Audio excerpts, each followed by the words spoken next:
នេះគឺជាទស្សនវិជ្ជាទាំងមូលដែលពួកយើងបានទៅឡើងព្រំឧដុង្គនៅថ្ងៃទី19ជាថ្ងៃអាទិត្យយើងហ្នឹង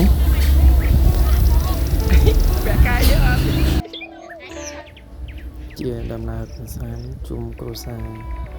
ទៅឡើងព្រំឧដុង្គនៅថ្ងៃទី19ទៅជាថ្ងៃអាទិត្យពួកយើងបានឡើងទៅបនសនលោកយាយទេពនិងអុជធូបកន្លែងដែលកសាងតម្កល់ព្រះសក្យមុនីចេតិយនៅលើភ្នំឧដុង្គផងដែរតើស៊ូ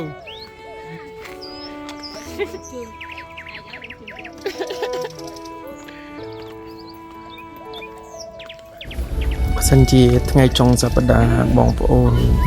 ប្រជាពលរដ្ឋខ្មែរយើងអត់ដឹងថាទៅលេងកន្លែងណាអាចមកធ្វើដំណើរកម្សាន្តមកឡើងភ្នំឧដុង្គលេងកន្លែងនេះ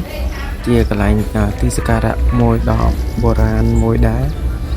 នៅប្រទេសកម្ពុជារបស់យើង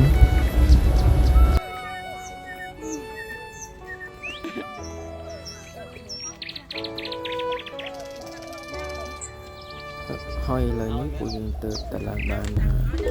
ពាក់កណ្ដាលភ្នំនេះថ្ងៃនោះផងដែរខ្ញុំបានឃើញបងប្អូនប្រជាពលរដ្ឋខ្មែរយើងទៅជាច្រើនណាមួយថ្ងៃអាទិត្យទៅជាថ្ងៃឈប់សម្រាកពីការងារពួកគាត់ទៅលំហែផងពួកគាត់ទៅបន់ស្រន់ផងដើម្បីសុំសុខសប្បាយពីលោកយាយទេពនិងព្រះសក្យមុនីចេតិយផងដែរអូស៊ីតែមិននិយាយអ៊ីនធឺណិតយ៉ាយរំហើយឡើងនៅយួរចំសិនតែអត់ទៅ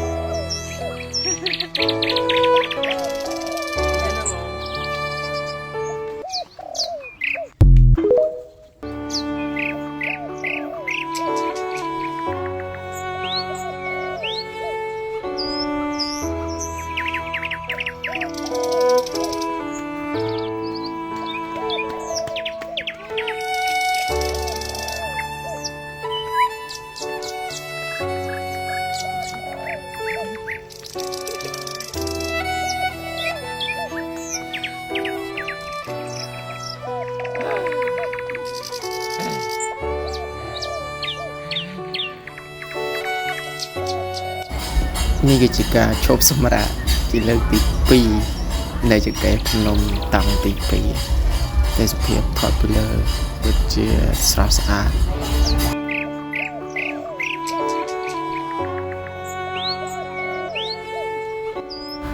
ឥឡូវយើងបានឡើងមកដល់ជាន់ខាងលើហើយជាន់ចេតិយសក្យមុនីចេតិយហ្នឹងនេះជាទស្សនវិជ្ជាថតពីខាងលើទៅជាខ្ពស់ខ្លាំងមែនតើ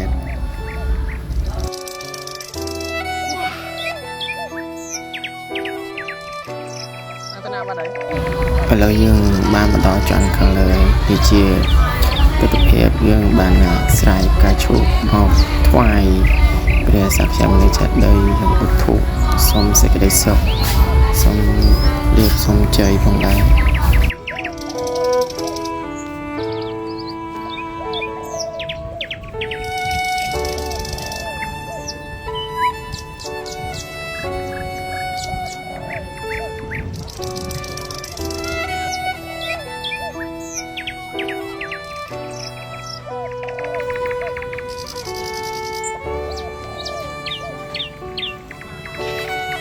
រំដល់ឡើងភ្នំ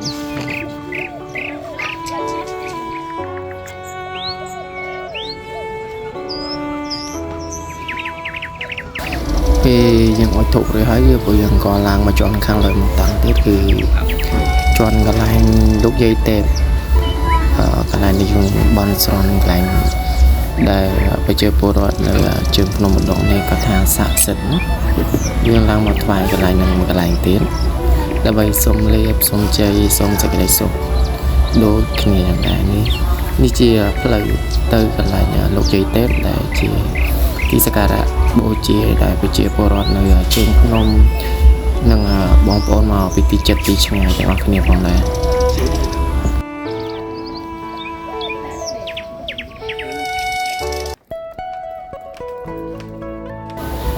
ពេលពួកយើងបានស្រង់រួចហើយពួកយើងក៏ចុះមកវិញនេះជាទស្សនវិជ្ជាពេលយើងចុះមកវិញពេលយើងចុះមកវិញហ្នឹងស្រួលទេបងប្អូនតែពេលមកដល់ខាងខគឺខ្លាំងខ្លាំងតែមួយនេះជាលើកដំបូងសម្រាប់ពួកយើងផងដែរបងប្អូនណាក៏ធ្លាប់ឡើងក្នុងហើយប្រហែលជាមិនអីទេយ៉ាងតែហើយក៏ជាលើកចុងក្រោយសូមខណ្ឌទៅបេតូផងសម្រាប់ការនិយាយលើលោក យើងមុននឹងទៀត ឆ្កងចំណុចនេះសូមតែបេតូដល់បងប្អូនណាបងប្អូនជាកន្តែនដំបូងដែរសម្រាប់ខ្ញុំដែលធ្វើបាននិយាយបានថាសាកបោកចាក់កែ តំបន់ទេសចរស្រុកប្រទេសកម្ពុជាយើង